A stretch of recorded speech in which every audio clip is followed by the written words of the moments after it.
आरक्षण की मांग पर बवाल मचा हुआ है। राष्ट्रीय पशुपालक संघ और डीएनटी संघर्ष समिति का महापड़ाव शुक्रवार शाम को उग्र हो गया। प्रशासन से बातचीत विफल होने पर भीड़ के बीच से कुछ लोगों ने पुलिस पर पथराव कर दिया, जिस पर लाठीचार्ज कर पुलिस ने स्थिति पर नियंत्रण पाया। इस रिपोर्ट में देखिए।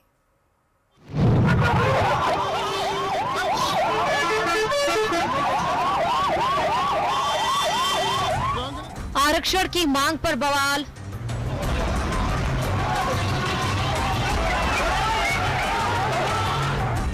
पुलिस पर पथराव, लाठीचार्ज। पुलिस ने दागे आंसू गैस के गोले।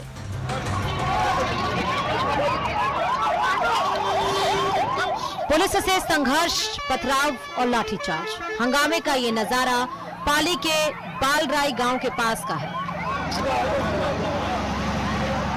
हाईवे पर राष्ट्रीय पशुपालक संघ और डीएनटी संघर्ष समिति ने अपनी मांगों को लेकर महापड़ाव डाल रखा है। प्रदर्शनकारियों की प्रशासन से वार्ता के दौरान माहौल बिगड़ा। कुछ लोगों ने भीड़ के बीच से पुलिस पर पथराव कर दिया, जिसकी जवाबी कार्रवाई में पुलिस ने लाठीचार्ज कर मौके से लोगों को खदेड़ा।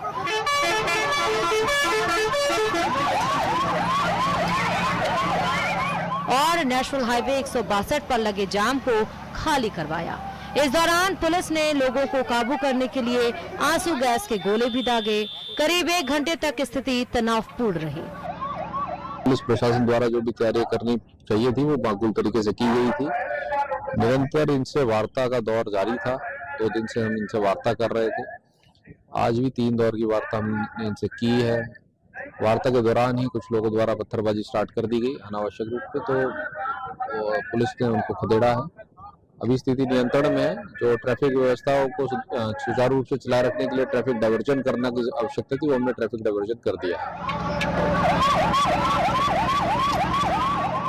दरअसल राष्ट्रीय पशुपालक संघ और डीएनटी संघर्ष समिति 10% आरक्षण, चुनाव में डीएनटी रिजर्वेशन और जमीन अलॉट करने समेत 10 मांगों को लेकर प्रदर्शन कर रहा है। इसी सिलसिले में महापड़ाव डाला गया।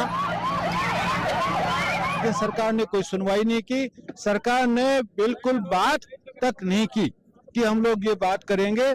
इसलिए हमने महापड़ाव रखा कि सरकार शायद इन समाजों को इग्नोर कर रही है। सरकार को इन समाजों, वंचित समाजों की कुछ पड़ी नहीं है। इसलिए हमने महापड़ाव रखा कि जब तक हमारी मांग पूरी नहीं हो जाती है, जब तक सरकार नेगोशिएटिंग टेबल पे नहीं आती है, हम यहाँ बैठ। वहीं हंगामे के बाद नेशनल हाईवे पर भारी संख्या में पुलिस फोर्स और प्रशासनिक अधिकारी तैनात है। फिलहाल शांति व्यवस्था को लेकर प्रशासन की प्रतिनिधिमंडल से बातचीत जारी है। न्यूज़ 18 राजस्थान के लिए पाली से श्याम चौधरी की रिपोर्ट।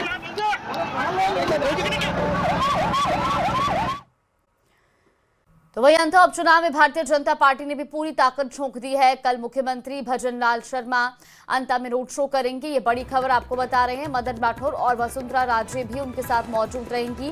तो अब लगातार मुख्यमंत्री भजनलाल शर्मा भी अंता उपचुनाव को लेकर सक्रिय नजर आ रहे हैं। और जिससे पहले भी उन्होंने अंता के माहौल में पहुंचकर एक रोड शो किया था, और अब वो एक बार फिर अंता उपचुनाव में ताकत झोंकते हुए नजर आएंगे, क्योंकि कल एक बार फिर मुख्यमंत्री भजनलाल शर्मा रोड शो करेंगे अंता में। उनके साथ पूर्व मुख्यमंत्री वसुंधरा राजे और बीजेपी प्रदेश अध्यक्ष मदन राठौर भी मौजूद रहेंगे। तो ये बड़ी खबर आपको बता रहे हैं। कल सीएम भजनलाल अंता में रोड शो करेंगे और बीजेपी प्रत्याशी मोरपाल सुमन के समर्थन में ये रोड शो रहेगा।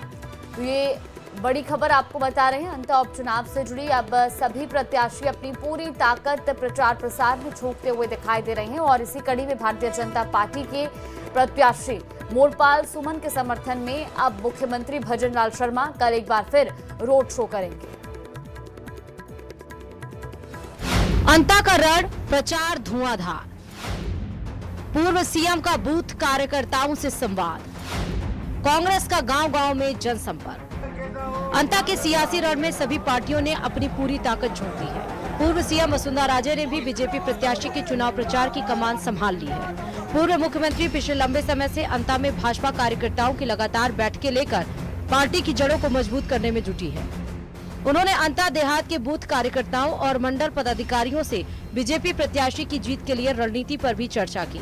उनके साथ साथ चुनाव प्रभारी सांसद दुष्यंत सिंह भी लगातार ग्रामीण इलाके में कार्यकर्ताओं से जनसंपर्क करने में जुटे हुए हैं। वहीं नेता प्रतिपक्ष टीकाराम जूली भी 2 दिनों से अंता दौरे पर हैं। वो गांव-गांव जाकर जनसंपर्क कर रहे हैं, साथ ही कांग्रेस कैंडिडेट के लिए वोट करने की अपील कर रहे हैं। टीकाराम जूली ने भाजपा के भ्रष्टाचार वाले बयान पर पलटवार भी किया। उन्होंने सरकार पर एजेंसियों के गलत इस्तेमाल का आरोप लगाया। क्योंकि 2 साल से सरकार नाम की चीज तो कहीं नजर आ नहीं रही, और अंता और 12 को तो इन लोगों ने ऐसे समझ रखा है जैसे राजस्थान का हिस्सा ही नहीं हो। कोई बड़ी योजना, कोई काम यहाँ पे इस सरकार के द्वारा नहीं कराया गया। और विशेष रूप से मैं कहना चाहूंगा कि जो योजनाएं भाई जी ने स्वीकृत कराई थी, उन्हीं का काम अभी तक चल रहा है यहाँ पे। टीकाराम जूली 9 नवंबर तक अंता विधानसभा क्षेत्र में रहकर कांग्रेस के समर्थन में प्रचार प्रसार करेंगे। न्यूज 18 राजस्थान के लिए 12 से विपिन तिवारी की रिपोर्ट।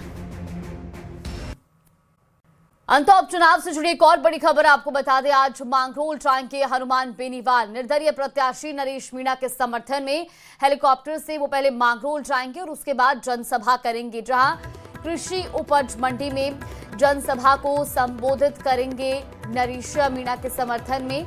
तो ये बड़ी खबर आपको बता रहे हैं अंता उपचुनाव से जुड़ी। अब हनुमान बेनीवाल जो है वो निर्दलीय प्रत्याशी नरेश मीणा के समर्थन में प्रचार प्रसार करने के लिए आज अंता के मांगरोल पहुंचेंगे। ये बड़ी खबर आपको बता रहे हैं। मांगरोल में आज हनुमान बेनीवाल कृषि उपज मंडी में जनसभा को संबोधित करेंगे और निर्दलीय प्रत्याशी नरेश मीणा के समर्थन में वोट की अपील करेंगे। तो ये बड़ी खबर आपको बता रहे हैं अंता उपचुनाव से जुड़ी। आज मांगरोल जाएंगे हनुमान बेनीवाल। नरेश मीणा के समर्थन में हेलीकॉप्टर से वो पहले मांगरोल पहुंचेंगे और उसके बाद वहां जनसभा को संबोधित करेंगे। तो अब अंता का जो उपचुनाव है उसमें सभी प्रत्याशी अपनी पूरी ताकत प्रचार प्रसार में झोंकते हुए दिखाई दे रहे हैं। और इसी कड़ी में ड्राइंग तरफ पार्टी प्रत्याशियों के लिए पार्टी के दिग्गज नेता पहुंच रहे हैं। तो वहीं निर्दलीय प्रत्याशी नरेश मीणा के समर्थन में आज हनुमान बेनीवाल मांगरोल में जनसभा को संबोधित करेंगे।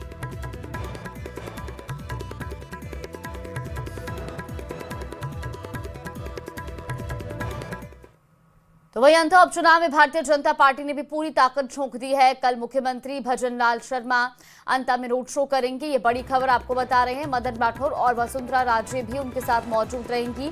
तो अब लगातार मुख्यमंत्री भजनलाल शर्मा भी अंता उपचुनाव को लेकर सक्रिय नजर आ रहे हैं। और जिससे पहले भी उन्होंने अंता के मांगरोल में पहुंचकर एक रोड शो किया था और अब वो एक बार फिर अंता उपचुनाव में ताकत झोंकते हुए नजर आएंगे, क्योंकि कल एक बार फिर मुख्यमंत्री भजनलाल शर्मा रोड शो करेंगे अंता में। उनके साथ पूर्व मुख्यमंत्री वसुंधरा राजे और बीजेपी प्रदेश अध्यक्ष मदन राठौर भी मौजूद रहेंगे। तो ये बड़ी खबर आपको बता रहे हैं। कल सीएम भजनलाल अंता में रोड शो करेंगे और बीजेपी प्रत्याशी मोरपाल सुमन के समर्थन में ये रोड शो रहेगा। तो ये बड़ी खबर आपको बता रहे हैं अंता उपचुनाव से जुड़ी। अब सभी प्रत्याशी अपनी पूरी ताकत प्रचार प्रसार में झोंकते हुए दिखाई दे रहे हैं। और इसी कड़ी में भारतीय जनता पार्टी के प्रत्याशी मोरपाल सुमन के समर्थन में अब मुख्यमंत्री भजनलाल शर्मा कल एक बार फिर रोड शो करेंगे। अंता का रण प्रचार धुआंधार। पूर्व सीएम का बूथ कार्यकर्ताओं से संवाद। कांग्रेस का गांव-गांव में जनसंपर्क। अंता के सियासी रण में सभी पार्टियों ने अपनी पूरी ताकत झोंक दी है। पूर्व सीएम वसुंधरा राजे ने भी बीजेपी प्रत्याशी के चुनाव प्रचार की कमान संभाल ली है। पूर्व मुख्यमंत्री पिछले लंबे समय से अंता में भाजपा कार्यकर्ताओं की लगातार बैठकें लेकर पार्टी की जड़ों को मजबूत करने में जुटी है। उन्होंने अंता देहात के बूथ कार्यकर्ताओं और मंडल पदाधिकारियों से बीजेपी प्रत्याशी की जीत के लिए रणनीति पर भी चर्चा की। उनके साथ साथ चुनाव प्रभारी सांसद दुष्यंत सिंह भी लगातार ग्रामीण इलाके में कार्यकर्ताओं से जनसंपर्क करने में जुटे हुए हैं। वहीं नेता प्रतिपक्ष टीकाराम जूली भी 2 दिनों से अंता दौरे पर हैं। वो गांव-गांव जाकर जनसंपर्क कर रहे हैं, साथ ही कांग्रेस कैंडिडेट के लिए वोट करने की अपील कर रहे हैं। टीकाराम जूली ने भाजपा के भ्रष्टाचार वाले बयान पर पलटवार भी किया। उन्होंने सरकार पर एजेंसियों के गलत इस्तेमाल का आरोप लगाया। क्योंकि 2 साल से सरकार नाम की चीज तो कहीं नजर आ नहीं रही, और अंता और 12 को तो इन लोगों ने ऐसे समझ रखा है जैसे राजस्थान का हिस्सा ही नहीं हो। कोई बड़ी योजना, कोई काम यहाँ पे इस सरकार के द्वारा नहीं कराया गया। और विशेष रूप से मैं कहना चाहूँगा कि जो योजनाएं भाई जी ने स्वीकृत कराई थी उन्हीं का काम अभी तक चल रहा है यहाँ पे। टीकाराम जूली 9 नवंबर तक अंता विधानसभा क्षेत्र में रहकर कांग्रेस के समर्थन में प्रचार प्रसार करेंगे। न्यूज 18 राजस्थान के लिए 12 से विपिन तिवारी की रिपोर्ट।